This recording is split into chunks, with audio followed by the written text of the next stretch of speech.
Hello, कैसे हैं बच्चों सब। मैं आशा करता हूं कि आप सब स्वस्थ होंगे, मस्त होंगे। मैं सुमन कुमार आप लोगों के लिए फिर से एक नया सा वीडियो आप लोगों के लिए लेकर आया हुआ हूं। चूंकि सब्जेक्ट है आप क्लास 10th वाले बच्चों का संस्कृत। जी हाँ बच्चों, सही सुना आपने। संस्कृत का कुछ ऑब्जेक्टिव क्वेश्चन आप लोगों के लिए लेकर आ रहा हूं। ऐसा ऐसा क्वेश्चन कि आपके बोर्ड एग्जाम में इस टाइप का क्वेश्चन निश्चित ही आता है। हमें उम्मीद है कि आप अपना कीमती समय में से कुछ समय निकाल कर इस वीडियो को देखने का अवश्य ही काम करेंगे। आप क्लास 10th वाले बच्चों के लिए खासतौर पर यह क्वेश्चन दिया हुआ है और इस टाइप का यहाँ तक कि यह तमाम सवाल लगभग लगभग आपको बोर्ड एग्जाम में आएगा ही आएगा। इसलिए आप तमाम बच्चों इस सवाल को, इस क्वेश्चन को ध्यान से देखें और सीखने का काम करें। लेकिन मैं आपको बता दूं, जो आज आपके लिए यह संस्कृत लेकर आया है, यह मैं नहीं, हमारे ही संस्थान के कोई एक शिक्षक हैं जिनका नाम है अंगद सर। आप लोगों के लिए उनसे कुछ रिक्वेस्ट करके कुछ समय लिया गया और आप लोगों के लिए यह क्वेश्चन तैयार करवाया गया। मैं उम्मीद करता हूं कि आप क्लास 10th के तमाम बच्चे इस जितने भी आपके लिए रहेंगे ऑब्जेक्टिव क्वेश्चन, इसको आप अपने कॉपी पर नोट भी करें एवं याद करने का प्रयास करें ताकि संस्कृत में आपको कोई भी कमी एग्जाम में ना हो। आप जानते होंगे कि आपके बोर्ड एग्जाम में संस्कृत में 100 मार्क्स का एग्जाम आता है बच्चों। जी हाँ, 100 का। और 100 में तो 50 आपका ऑब्जेक्टिव ही है। बताइए, आपने ऑब्जेक्ट ये जो संस्कृत विषय है शायद ही पढ़े होंगे। जी हाँ, मैं मानता हूँ इस बात को और जानता भी हूँ कि आप शायद ही संस्कृत पढ़े होंगे। इसलिए मैं आशा करता हूँ, यहाँ तक कि मैं आपको कुछ इंफॉर्मेशन ये दे रहा हूँ आपके लिए, यह खास तौर पर बनाया गया ऑब्जेक्टिव क्वेश्चन, आप इसे ध्यानपूर्वक देखें। तो चलिए मैं चलता हूँ और मेरे बदले में मेरे जगह पर आप लोगों के लिए अंगद सर आ रहे हैं आपका संस्कृत पेपर लेकर। आप ध्यान से देखें। तो हम शुरू करते हैं। मैं अंगद कुमार, आज मैं आपके लिए बिहार बोर्ड के संस्कृत बुक से कुछ ऑब्जेक्टिव्स लाया हूँ। इसमें लगभग मैं 10 क्वेश्चन लाया हूँ, लेकिन इन 10 क्वेश्चन में मैं तकरीबन आपका 40 से 45 मार्क ऑब्जेक्टिव तक क्लियर करवा दूंगा। तो आइए देखते हैं, पहले क्वेश्चन की ओर पहले जाते हैं। तो पहला क्वेश्चन है हमारा,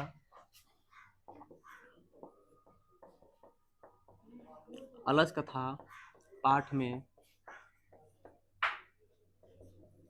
कितने आलसी थे? आलसी थे, ये पहला क्वेश्चन है हमारा। Option number A 4, option number B 5, option number C 6, option number D 8। तो आप इस चैप्टर को, ये आपका प्लस कथा पार्ट, तीसरा पार्ट है बुक का, पार्ट 1 का। तो इसे आप पढ़े होंगे इस चैप्टर में। अगर आपको पता है तो आप कमेंट कर सकते हैं कमेंट सेक्शन में जाकर के कि कितने थे।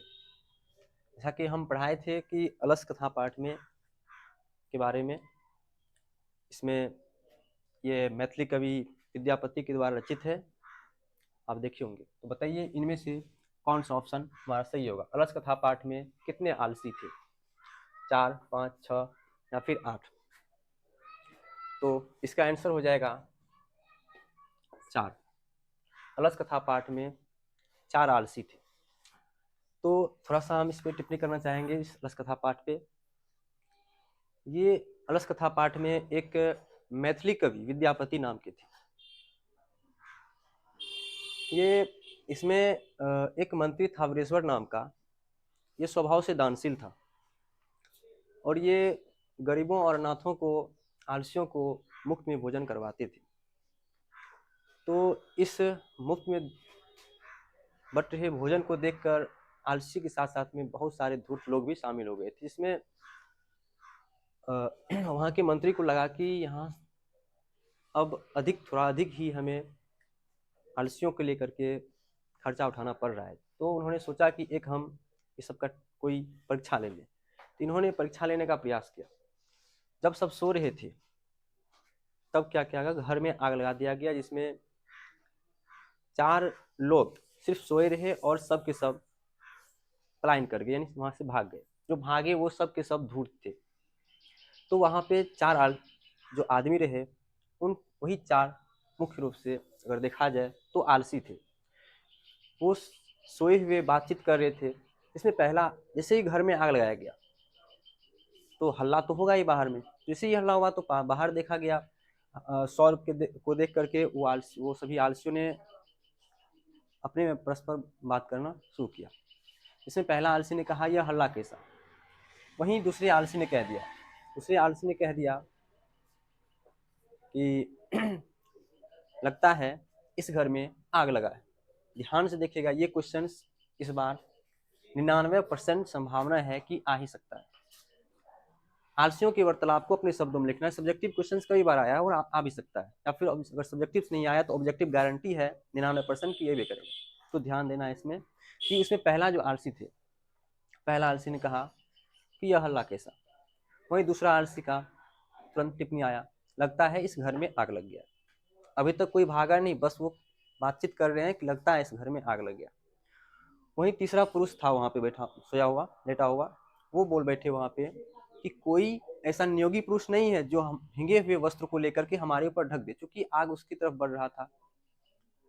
अधिक गर्मी को देखते हुए उनका ये अपना मानना हुआ कि कोई नियोगी पुरुष नहीं है जो भीगे हुए वस्त्रों को आकर हमारे ऊपर ढक दे। और वहीं पे चौथा आलसी बोल बैठा कि अरे वचाल, इतना क्यों बात बोलते हो, चुपचाप सो जाओ। इतना हुआ। इतना होने के बाद फिर जब देखा वहाँ के मंत्री सब कि ये अब नहीं भागने वाला है, तो वहाँ एक नियोगी पुरुष आया और उन चारों आलसियों के बाल पकड़ के खींचते हुए बाहर निकाल दिया। इस प्रकार से उन सभी आलसियों को बचाया गया। तो ये आपका क्वेश्चन था, अलस कथा पाठ में कितने आलसी थे। तो अलस कथा पाठ में आपका कुल आलसी हो गया 4। ये क्वेश्चन आ सकता है, ध्यान रखना है। आलसियों की वार्तालाप तो चारों हम बताएं। अगला क्वेश्चन है, पटना किस शब्द से बना है। पटना किस शब्द से बना है। अगर आपको मालूम है तो आप हमें बताइए। ये आपका प्रथम भाग संस्कृत, क्लास 10 संस्कृत का प्रथम बुक जो है उसका दूसरा अध्याय से है, पाटलिपुत्र वैभवम पाठ है। उसमें आप पढ़े होंगे पटना के बारे में, पाटलिपुत्र के वैभव के बारे में। पटना कौन कौन सब शासक आए यहाँ पे, उन्होंने क्या क्या विकास किए, उन सबके बारे में पढ़ा होगा। लेकिन उससे पहले मूल बात ये होता है कि ये पटना जो है, ये पटना ये बना किस शब्द से है। तो आप सब अगर पढ़े होंगे तो आप कमेंट सेक्शन में आके जल्दी से आंसर दे इसका। तो हम ऑप्शन देना चाहेंगे, एक पहला नंबर में पटना, सेकंड ऑप्शन है हमारा पाटली, और मेरा थर्ड ऑप्शन होगा पत्तन, और डी नंबर हो जाएगा नॉन। आप हमें जल्द से जल्द बताएं कि इनमें से कौन सा ऑप्शन सही होगा। पटना शब्द जो है, ये पटना जो है ये किस शब्द से बना है। पटना शब्द किस शब्द से बना है। पटना से ही, या पटना ही था, या फिर पाटली से बना है, या पत्तन से बना है, या इनमें से कोई नहीं सही होगा, बताइए। तो हम इस चैप्टर में भी बताए होंगे आपको, ये पटना शब्द जो है ये पत्तन शब्द से बना है। ये पत्तन, ऑप्शन नंबर सी इसका सही है। पटना शब्द ये पत्तन शब्द से बना है। आपको बताए होंगे कि पटना जो है, पटना का इतिहास जो है वो लगभग 2500 वर्ष पुराना है। 2500 वर्ष पुराना है। और पटना के उत्तर दिशा में गंगा नदी भी प्रवाहित पटना के उत्तर दिशा में, अर्थात पाटलिपुत्र से उत्तर दिशायाम गंगा नदी प्रवहती। ध्यान रखना है इसको, चूंकि क्वेश्चन कई बार आया है कि पटना के उत्तर दिशा में कौन सी नदी प्रवाहित होती है, तो गंगा नदी। या क्वेश्चन इसी को घुमा के पूछ सकता है कि गंगा नदी पटना के किस दिशा में है, तो हम ये भी बोल सकते हैं कि उत्तर दिशा में है। तो चलते हैं हम अगले क्वेश्चन की ओर। तो हमारा अगला क्वेश्चन है,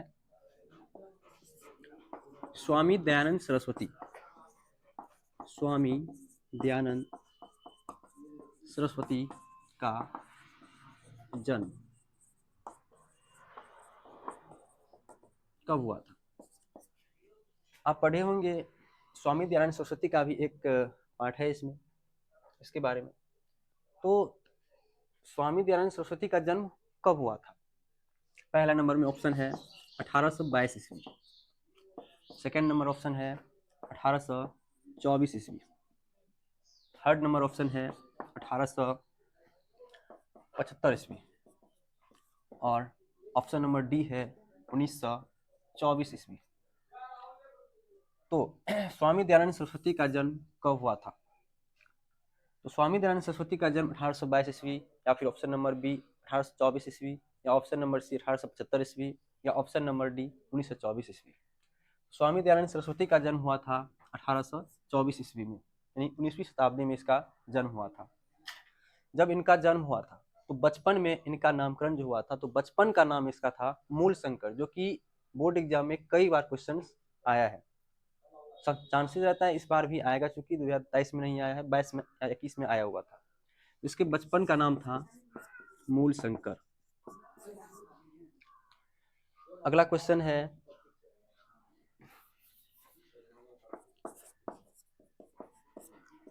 भारत महिमा पाठ का प्रथम श्लोक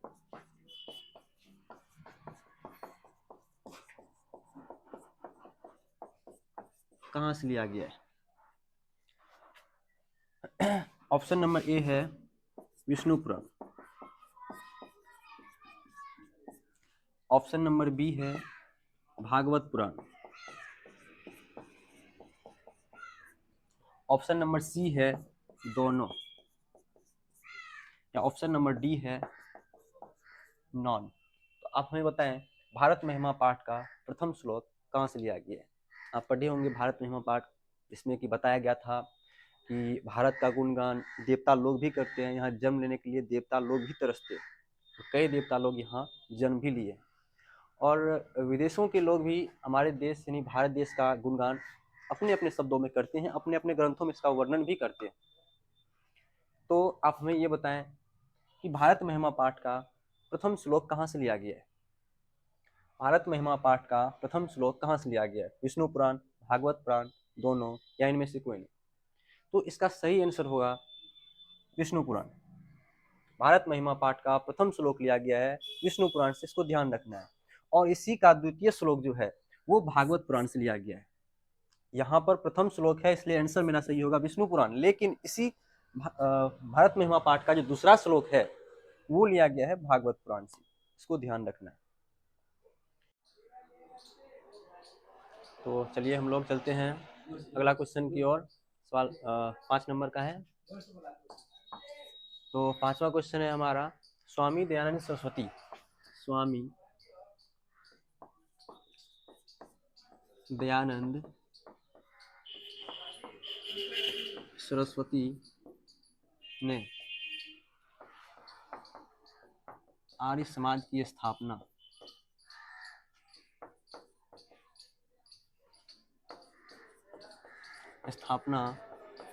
कहाँ की? कहाँ की थी? स्वामी दयानंद सरस्वती ने आर्य समाज की स्थापना कहाँ की थी? पहला नंबर का ऑप्शन है आपका दिल्ली, ऑप्शन नंबर बी है पंजाब, ऑप्शन नंबर सी है मुंबई, और ऑप्शन नंबर डी नॉन। तो स्वामी दयानंद सरस्वती ने आर्य समाज की स्थापना कहाँ किए थे? ऑप्शन नंबर पहला है दिल्ली, ऑप्शन नंबर बी है पंजाब, सी है मुंबई, या डी इनमें से कोई नहीं, या कोई नहीं होगा। तो हमें कमेंट सेक्शन में आके बताएं स्वामी दयानंद सरस्वती ने आर्य समाज की स्थापना कहाँ किए थे। तो हमारा आंसर होगा स्वामी दयानंद सरस्वती ने आर्य समाज की स्थापना मुंबई में की थी। आर्य समाज की स्थापना मुंबई में किया गया था, जैसा कि हम बताए हैं 1875 ईस्वी में किया गया था। अब इसका मकसद क्या था? आर्य समाज की स्थापना का मकसद क्या था? जैसा कि आप लोग जानते हैं, सुने होंगे, पढ़े होंगे हिस्ट्री सब में, कि 18वीं शताब्दी 19वीं शताब्दी में हमारे समाज में बहुत सारी कुप्रथाएं थी, कुरीतियां थी, जिसे समाप्त करने का प्रयास स्वामी दयानंद सरस्वती और अनेक समाजोद्धारक लोग मिलकर कर रहे थे। तो स्वामी दयानंद सरस्वती ने देखा हमारे समाज में जो सती प्रथा थी, बहुत सारी कुप्रथाएं थी, जो निम्न जाति के लोग थे उन्हें पढ़ने का सही से अधिकार नहीं था। ऐसे कुरीतियों को खत्म करने के लिए स्वामी दयानंद सरस्वती ने मुंबई में आर्य समाज की स्थापना कर दी। 1875 ईस्वी में। फिर उसके बाद इसके 5-7 साल 8 साल बाद स्वामी दयानंद सरस्वती का निधन हो गया, यानी 1883 ईस्वी में इनका निधन हो गया।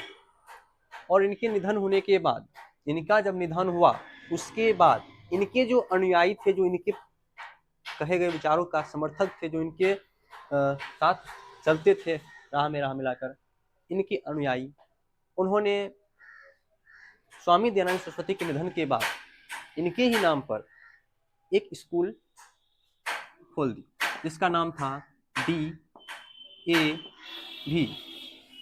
यानी दयानंद एंग्लो वैदिक।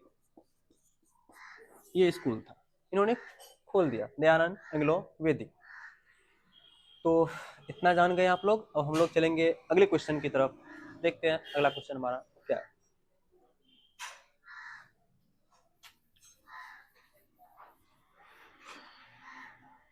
अगला क्वेश्चन नंबर 6 है। क्वेश्चन है, मंदाकिनी नदी किस नदी को कहा जाता है? मंदाकिनी नदी किस नदी को कहा जाता है? जैसा कि एक पाठ है मंदाकिनी वर्णनम पाठ, जो कि आपको पता है कि वो रामायण से संकलित है, रामायण से लिया गया है, जो अयोध्या कांड के 92वें सर्ग से संकलित है। अयोध्या कांड के 92वें सर्ग से संकलित है। उसके बाद इसी नदी के बारे में, यानी मंदाकिनी नदी जो है, इसी के बारे में कालिदास ने भी वर्णन किया है, अपने ग्रंथों में किया है। उनका ग्रंथ था रघुवंश काव्य। उनका ग्रंथ था रघुवंश काव्य। उन्होंने रघुवंश काव्य में इसी नदी के बारे में, मंदाकिनी नदी का वर्णन किया है। लेकिन उसका भी एक सर्ग है, सर्ग संख्या है 12, यानी 12वीं सर्ग में, नहीं 12 नहीं 13वीं है, 13वें सर्ग में उन्होंने मंदाकिनी नदी का वर्णन किया। तो चलिए हम लोग देखते हैं कि ये क्वेश्चन है क्या मेरा। तो क्वेश्चन है, मंदाकिनी नदी किस नदी को कहा जाता है? अगर आप लोग को आंसर आता है तो आप हमारे कमेंट सेक्शन में आकर के जवाब दे सकते हैं। ऑप्शन नंबर फर्स्ट है यमुना, ऑप्शन नंबर सेकंड है कोसी, ऑप्शन नंबर थर्ड है गंगा, ऑप्शन नंबर डी है ऑल, या सभी को कहते हैं। यमुना, कोसी, गंगा, या फिर ये सभी है, सभी को कहा जाता है मंदाकिनी? नहीं, सभी को नहीं कहा जाता है। हमारा ऑप्शन नंबर सी सही होगा, क्योंकि मंदाकिनी नदी का ही दूसरा नाम है गंगा नदी। और ये मंदाकिनी नदी चित्रकूट पर्वत के निकट, चित्रकूट एक पर्वत है उसके निकट बहती है, जहाँ पर इस पाठ के अनुसार अगर देखा जाए तो राम भगवान माता सीता और लक्ष्मण के साथ वहाँ पहुँचे थे, और भगवान राम माता सीता से उस नदी का वर्णन है अपने शब्दों में वो करके उन्हें बता रहे थे। यहाँ पे सीता को कई नामों से संबोधित भी किया गया था, जो कि क्वेश्चंस कई बार आया भी है। पहली बार सीता को हे सीते कहकर पुकारा गया था, दूसरी बार सीता को हे विशालाक्षी कहकर पुकारा गया था। तो मेरा मंदाकिनी नदी किस नदी को कहा जाता है? तो मेरा आंसर हो जाएगा मंदाकिनी नदी।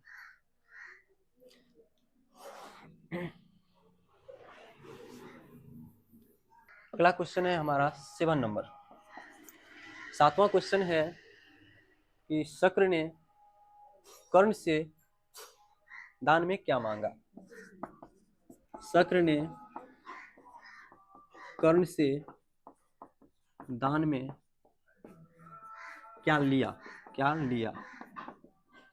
ऑप्शन नंबर फर्स्ट है गाय, हजारों गाय। ऑप्शन नंबर सेकंड है स्वर्ण, यानी सोना। ऑप्शन नंबर तीसरा है, यानी सी है हमारा, ऑप्शन नंबर सी है सर। और ऑप्शन नंबर डी है कवच और कुंडल। तो आप हमें बताएं कि शक्र जो है, शक्र वो इंद्र को कहा गया है। इस पाठ में ये पाठ है कर्णस्य दानवीरता पाठ, ये कर्णस्य दानवीरता पाठ से लिया गया है। कर्णस्य दानवीरता पाठ, ये क्वेश्चन जो है कर्णस्य दानवीरता पाठ से लिया गया है। क्वेश्चन ये है कि यानी शक्र ने यानी इंद्र ने कर्ण से दान में क्या लिया। ऑप्शन नंबर फर्स्ट है गाय, हजारों गाय, या फिर गाय बोल सकते हैं, स्वर्ण, या फिर अपना सर, या फिर कवच और कुंडल। इन चारों में से शक्र ने यानी इंद्र ने कर्ण से क्या लिया। तो इसका सही आंसर क्या होगा हमें बताएं। इस क्वेश्चन का सही आंसर हो जाएगा हमारा कवच और कुंडल। ऐसा नहीं है कि गाय कर्ण देना नहीं चाहा, जब शक्र जो है ब्राह्मण के रूप में वहां आए कर्ण के समक्ष सूर्योदय के समय, कर्ण का एक वचन था कि सूर्योदय के समय यानी जब वो सूर्य भगवान को अर्घ देते हैं उस समय उनसे जो कुछ भी मांगेंगे भिक्षा के रूप में या फिर दान के रूप में, दान बोल सकते हैं दान के रूप में, तो वो तिरस्कार नहीं करेंगे, वो जो मांगेंगे उनसे वो देंगे, ऐसा उनका एक अपना वचन था। तो इसी का लाभ उठा करके एक दिन इंद्र वहां पहुंचे, क्योंकि वहां पे एक युद्ध होने वाला था, महाभारत जिसको बोलते हैं। एक तरफ कौरव एक तरफ पांडव। कौरव के पक्ष से युद्ध लड़ रहा था कर्ण, और पांडव पांचों भाई थे। तो वहां पांचों भाई में एक अर्जुन भी थे, जो कि वो इंद्र के पुत्र थे। इंद्र भगवान के आशीर्वाद के फलस्वरूप अर्जुन का जन्म हुआ था। तो कर्ण के पास जो कवच कुंडल था उनको भेदना नामुमकिन था, इनको कोई नहीं भेज सकता था, कोई भी हथियार इसको नहीं भेज सकता था। इसके कारण उसे युद्ध में कोई हरा भी नहीं सकता था। तो इंद्र को इस बात से डर हो गया, अगर कवच और कुंडल के साथ कर्ण युद्ध करता है तो युद्ध में अर्जुन मारा जाएगा। तो इसके कारण से इंद्र ने कर्ण से छल पूर्वक कवच और कुंडल ले ही लिया, अपने बेटे के जान बचाने की खातिर। तो यहाँ से भी क्वेश्चंस कई बार आया है कि कर्ण से ये शक्र ने पहली बार क्या मांगा था, दूसरी बार क्या मांगा था, तीसरी बार क्या मांगा था, इसको ध्यान रखना है। कर्ण से मांगा गया था, कर्ण ने देना चाहा पहले हजारों गाय, हजारों घोड़े, स्वर्ण, राजपाट, क्या कहा पूरे पृथ्वी जीत कर देता हूँ, इतना तक उन्होंने देना चाहा। इतना ही नहीं, उन्होंने कहा कि हम अपना सर भी आपको काट के दे सकते हैं। फिर भी इतना कुछ देने के बावजूद भी शक्र उसे स्वीकार नहीं किया। और अंत में जब कहा गया कर्ण के द्वारा कि मैं आपको कवच और कुंडल दान में देता हूं, तो शक्र के द्वारा कवच और कुंडल ले लिया गया दान के रूप में। तो आप यहाँ से ध्यान रखिएगा, शक्र ने कर्ण से दान में क्या लिया, तो कवच और कुंडल लिया। तो हमारा अगला क्वेश्चन है क्वेश्चन नंबर 8। 8वां क्वेश्चन है, बुद्ध के समय में पटना का क्या नाम था। आप हमें बताएं। सबसे पहले तो हम ये बता देना चाहेंगे कि ये क्वेश्चंस जो है आपके क्लास 10th के संस्कृत बुक भाग 1 से लिया गया, जिसका चैप्टर नंबर है 2। और आपको हम बता दें कि 2nd चैप्टर जो है आपका वो है पाटलिपुत्र वैभवम का। तो पाटलिपुत्र वैभवम से ये क्वेश्चन आया हुआ है। उसमें हम क्लास में कई दिन चर्चा भी किए, पढ़ाए हैं, और कई दिन ये क्वेश्चन करवाए भी हैं। बुद्ध के समय में पटना का क्या नाम था। आप हमें कमेंट सेक्शन में आके जवाब दें, आंसर दें कि इसका राइट आंसर क्या होगा। ऑप्शन नंबर ए है पाटली, बी में है पाटलिपुत्र, सी में है पटना, या डी में है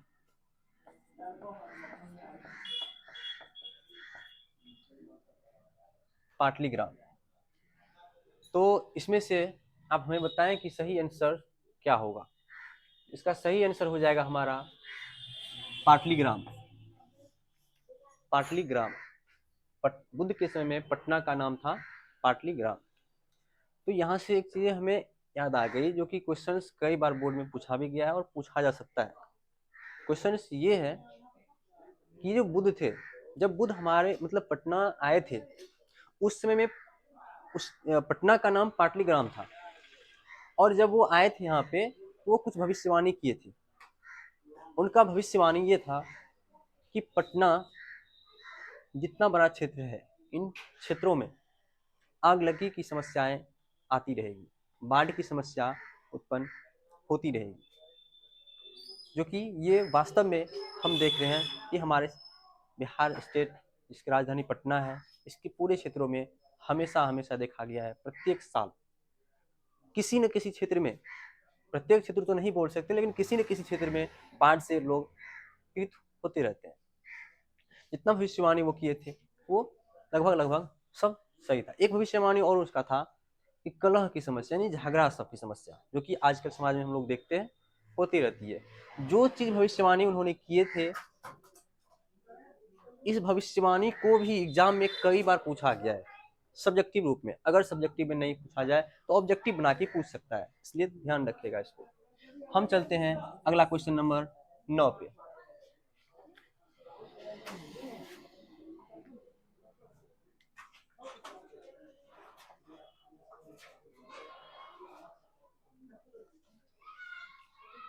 अगला क्वेश्चन है कि अलस कथा पाठ जो है, अलस कथा पाठ, ये कहां से लिया गया है? कहां से लिया गया है? आप हमें बताएं कि जो क्वेश्चन है आपके सामने, अलस कथा पाठ, जो आपका तीसरा पाठ है संस्कृत का, वो कहां से लिया गया है? ऑप्शन नंबर ए है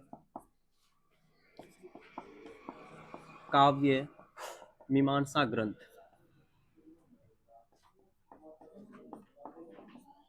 ऑप्शन नंबर बी है रघुवंश काव्य, ऑप्शन नंबर सी है पुरुष परीक्षा ग्रंथ, पुरुष परीक्षा ग्रंथ, और ऑप्शन नंबर डी है नॉन। तो आप हमें बताएं कि ये अलस कथा पाठ जो है ये कहाँ से लिया गया? जैसा कि हम इससे पहले बताएं कि अलस कथा पाठ विद्यापति द्वारा रचित है। विद्यापति के द्वारा रचित है, जो मैथिली कवि है, जो मैथिली कवि है, मैथिली भाषा के कवि है, जिसमें एक वहाँ एक मिथिला था ना, मिथिला वहाँ का मंत्री था, वहाँ का मंत्री था वीरेश्वर। वहाँ के मंत्री कौन थे? वीरेश्वर। ध्यान रखेगा, मेरे प्रत्येक शब्दों, जितना भी हम सेंटेंस बोल रहे हैं, उन सारा सेंटेंस से क्वेश्चन बनाया जा सकता है बोर्ड में, और आया है। जितना चीज बोल रहे हैं, इस सारा सिलेबस के अंदर से कुछ से हम बोल रहे हैं। हर एक बातों को ध्यान से सुनिएगा। विद्यापति जो मैथिली कवि थे, जिसके द्वारा ये पाठ रचित है, और वहाँ के जो मंत्री थे वो मंत्री थे वीरेश्वर। तो चलिए हम क्वेश्चंस की ओर चलते हैं। क्वेश्चंस क्या कर रहा है मेरा कि अलस कथा पाठ ये लिया कहाँ से गया है? कहाँ से लिया गया है? काव्य मीमांसा ग्रंथ से लिया गया है, या फिर रघुवंश काव्य से लिया गया है, या फिर पुरुष परीक्षा ग्रंथ से लिया गया है, या कोई नहीं, या फिर इस ऑप्शन के मुताबिक तीनों जो ऑप्शन है इनमें से कोई नहीं है। तो आप हमें जल्द से जल्द जवाब दें कमेंट सेक्शन में आके कि इसका आंसर क्या होगा। तो हमारा आंसर हो जाएगा अलस कथा पाठ का जो ये लिया गया है, जहाँ संकलित है, वो हो जाएगा पुरुष परीक्षा ग्रंथ से लिया गया है। ये हो जाएगा answer number C, option number C, Purush Pariksha ग्रंथ से। ये रघुवंश काव्य तो बिल्कुल ही नहीं होगा, रघुवंश काव्य नहीं होगा, क्योंकि ये हम अभी जस्ट बताए थे कुछ देर पहले कि मंदाकिनी वर्णनम पाठ है, मंदाकिनी वर्णनम पाठ आपकी इसी संस्कृत बुक का है। ये पाठ कालिदास ने जब इस पाठ को कालिदास जब लिख रहे थे तो इसी को लिखे थे, यानी कालिदास जो लिखे थे इसी रघुवंश काव्य में लिखे थे, इसका रचना किए थे। तो ये तो बिल्कुल ही नहीं होगा। तो ऑप्शन नंबर सी सही है।